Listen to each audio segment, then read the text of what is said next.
Ne laisse jamais personne te dire que tu n'es pas capable. Bonjour, bienvenue à tous dans cette nouvelle vidéo de la série Cinéma Coaching. Je suis Arnaud Laine, je suis coach, conseil et j'aide les entrepreneurs à devenir libres et magnétiques. Donc dans cette série, aujourd'hui, comme d'habitude, je vous passe un extrait. L'extrait d'aujourd'hui, c'est Will Smith dans le film À la recherche du bonheur. Vous allez voir, c'est hyper inspirant, il y a énormément de choses à retenir. Donc comme d'habitude, moi ensuite, après l'extrait, je reviens vers vous pour vous donner des éléments de coaching, spiritualité, développement personnel et business. A tout de suite. C'est décidé, je vais devenir pro. Arrête, je vais devenir pro. Oh oh! Ouais. Ah, ça, on verra. Hein. Tu seras sûrement aussi bon que moi. C'est comme ça que ça marche, tu sais. J'étais plutôt en dessous de la moyenne, alors... T'as de grandes chances de plafonner. À ce niveau. Alors, tu vois, tu vas exceller dans un tas d'autres domaines. Pas dans celui-là. Je refuse que tu lances des ballons pour rien du matin au soir, d'accord? D'accord. Ok.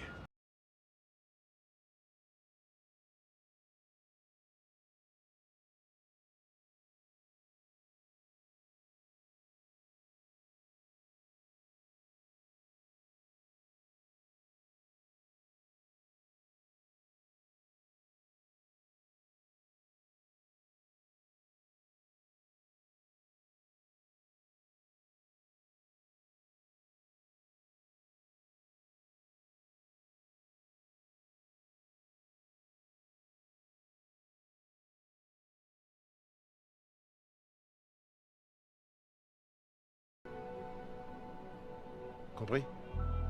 Compris. Si tu as un rêve,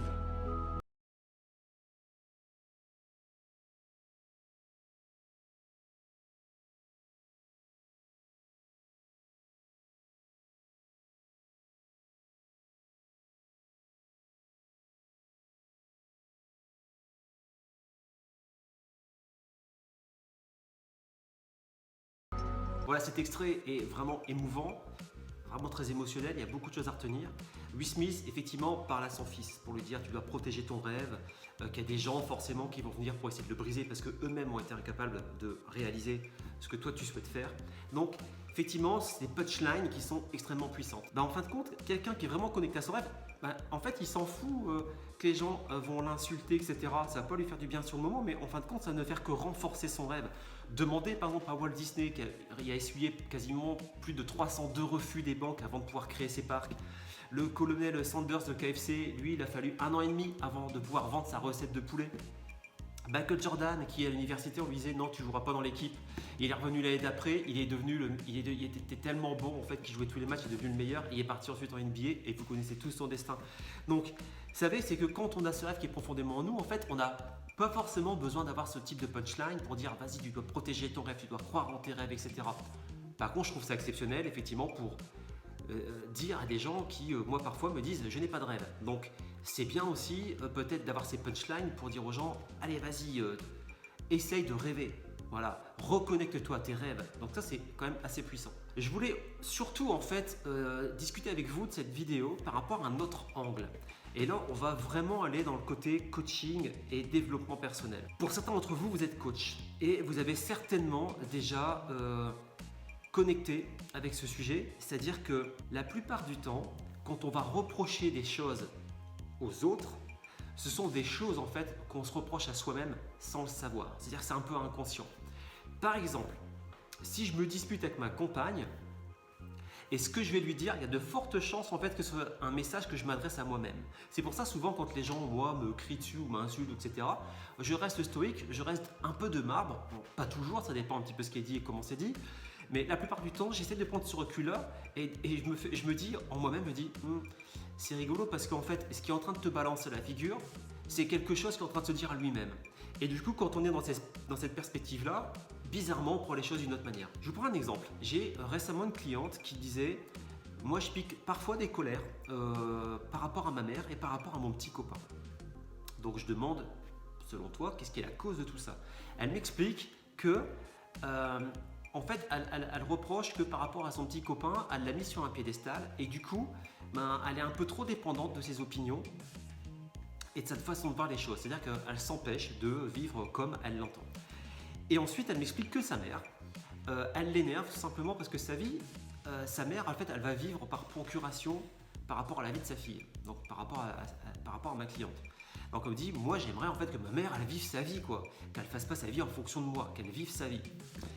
Et en fin de compte, elle n'était pas en colère contre eux, elle était en colère contre elle-même. Parce qu'en fait, pourquoi elle était venue me voir, pourquoi elle m'a sollicité, c'est justement parce qu'en fait, elle ne vivait pas la vie qu'elle voulait, la vie qu'elle entendait. Donc forcément, c'est beaucoup plus facile d'être en colère vis-à-vis de son petit copain et vis-à-vis de sa mère que sur soi. Pourquoi ? Parce qu'on est un peu dans l'illusion. Hein. Pour ceux qui ont fait du coaching, vous connaissez la fenêtre de Johari, c'est-à-dire qu'il y a des choses qu'on connaît de soi, mais il y a des choses qu'on ignore de soi. Il y a des choses que les gens connaissent de nous, que nous on ne connaît pas, qu'on ne voit pas, mais aussi des choses que eux ne voient pas et nous-mêmes on ne voit pas, ce qu'on appelle la zone, je sais plus, invisible, etc. Bref, il y a une partie de nous qu'on ne connaît pas. Et j'aime bien dire, en fait, souvent, on va être dans le déni dans la vie. C'est-à-dire qu'il y a des choses, plutôt que de vraiment prendre conscience et d'agir dessus, eh ben, on va les laisser dans le déni parce que accepter la vérité, c'est trop difficile. Donc, on va avoir tendance à quoi ? Eh ben, à déverser la colère sur les autres, mais en fait, c'est une colère qui est dirigée contre nous, à la base. Mais c'est difficile de la diriger contre soi-même quand on n'en a pas forcément conscience. Donc, j'ai fait prendre conscience à cette cliente, effectivement, que en fait, cette colère était dirigée contre elle et qu'elle était en posture de soumission. On est allé chercher en fait pourquoi elle était dans cette posture de soumission. On a retrouvé un événement très important de sa vie et ensuite on a procédé à une libération des blocages. C'est ça qui est important. Moi, je vous invite toujours, vous-même, c'est quand vous allez avoir une dispute, par exemple, avec votre partenaire, ça va être intéressant en fait de vous poser la question, de dire « Ok, qu'est-ce que j'ai dit à ma partenaire ? Et en quoi ça résonne en moi ?» Parce que quand on est en colère, vous savez très bien, c'est qu'on a dépassé une limite. Donc, j'ai envie de vous dire, la première des choses, c'est de dire « Ok, c'est quoi ma limite ? Et pourquoi en fait elle a été dépassée ? Est-ce que c'est une valeur profonde qui fait qu'effectivement je m'énerve assez vite ? Ou alors est-ce qu'il y a quelque chose d'autre ? Et en quoi en fait ce message m'est destiné ? Retenez bien, en quoi ce message m'est destiné ? Là, on va vraiment être dans du développement personnel. On va aller savoir en fait ce qui nous touche. Et à partir du moment où on sait ce qui nous touche, alors on n'a pas forcément besoin de savoir prendre conscience de l'origine, de la base, c'est-à-dire que la cause. Pas besoin de savoir ça, que la méthode de libération que je pratique, la méthode vibration, on n'a pas besoin de savoir, on a juste besoin de ressentir. À partir du moment où on vit cette émotion, qu'on va ressentir quelque chose dans son corps, on va pouvoir libérer. Donc l'objectif, voilà, pour vous, c'est de vous poser cette question-là, en quoi ça me touche, et surtout, ce message-là, en quoi il est destiné à moi-même en fait. Et j'ai remarqué souvent, moi, quand je vais m'énerver, ensuite j'analyse, je me dis, ah, tiens, c'est marrant parce que ce que je viens de dire, en fait, c'est un message que je devais m'adresser à moi et donc du coup je vais progresser. En conclusion, en fait, il suffit de comprendre quels sont les logiciels malveillants qui tournent dans notre tête et en fait qui nous empêchent d'être nous-mêmes, qui nous empêchent d'accomplir ce qu'on a vraiment envie de faire, nos rêves, etc. Donc faites attention un petit peu à ça, c'est-à-dire qu'à chaque fois que vous avez une interaction avec quelqu'un, dites-vous en quoi ça vous touche personnellement et en quoi tout simplement ça va vous permettre de progresser. Et je pense que vraiment vous allez faire des sauts quantiques rien qu'avec ça. Je vous souhaite vraiment du meilleur. Profitez bien de cette vidéo, n'hésitez pas à la partager. Encore une fois, merci pour tous ceux qui me suivent, tous ceux qui me laissent des likes et des commentaires, ça me fait vraiment plaisir. Écoutez, prenez soin de vous, à très bientôt. Ciao, ciao.